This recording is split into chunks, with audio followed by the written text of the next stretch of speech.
The Showa is one of the 3 big koi, the 3 most popular koi varieties that we have, together with the Kohaku and the Sanke. And there are good reasons for that. Looking at my own opinion, the Showa is one of the most fascinating ones of the 3. And why is that? That is what you will learn in this video, together with a lot of more details you have to know about the Showa. You can just sit back and enjoy the great examples of Showa that I will show you in this video.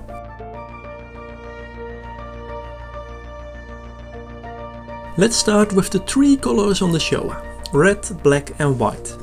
These 3 colors are named Hi, Sumi and Shiroji when translated from Japanese.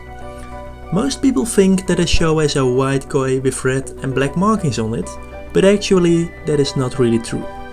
A Showa is born entirely black and will develop red and white over time.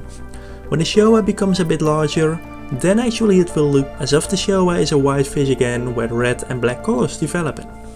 And that actually is the case, but yet we still say that a Showa does have black base with red and white on it. Does that make sense? Well, I am not sure. But as indeed the koi is born black, it does make some sense. What makes a Showa a great koi variety is that actually every Showa will have a different look. This variety is an elegant one that is quite likely to change over the lifetime.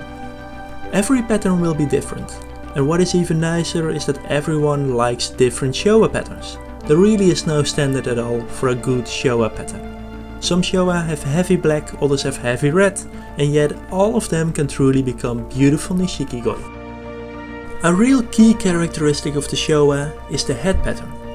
In the eyes of a judge, a good Showa must have all 3 colors on the head. And there are some indicators of what a good head pattern is on a Showa. There are 2 types of head patterns that should be taken into account. These are the Menwara and the Hachiwara. The red pattern on the head of a Showa should be divided by the black color. And these 2 types of patterns do indicate that the red is divided by the black color. The Menwara is a typical black line over the head of a Showa. The Hachiwara is kind of the same pattern, but this type of pattern extends itself to the top of the body, the highest point of the body just before the dorsal fin. The Showa is sometimes confused with the Sanke. While the Sanke has a lot less black and has a white body, the Showa has a lot larger sumi patches. Sumi patches are the black markings on the rest of the body. And here you can see an example of a Sanke and an example of a Showa. It is really appreciated that Showa have big black markings that also can move below the lateral line.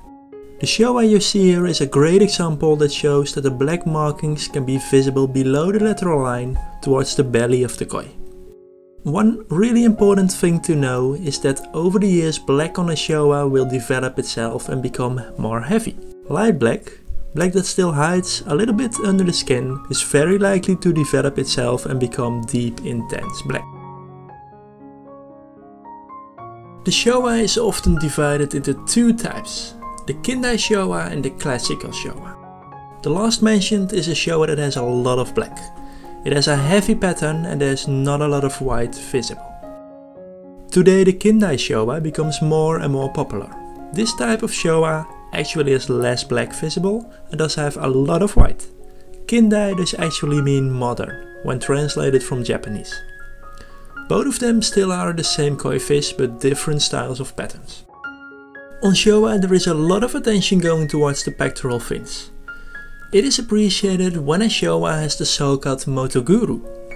Motoguru is the black that is visible on the core of the pectoral fins. This will become a bit more intense after the Showa is a few years old. It is also a good indication that there is a potential that strong black will develop on the koi. Good Motoguru is nicely balanced on the 2 fins and it gives the entire pattern of the Showa a more balanced look. This was the short version where I explained details about the Showa variety. And if you want to see more about koi varieties, then have a look at my other koi guides. Thank you for watching and I hope to see you back.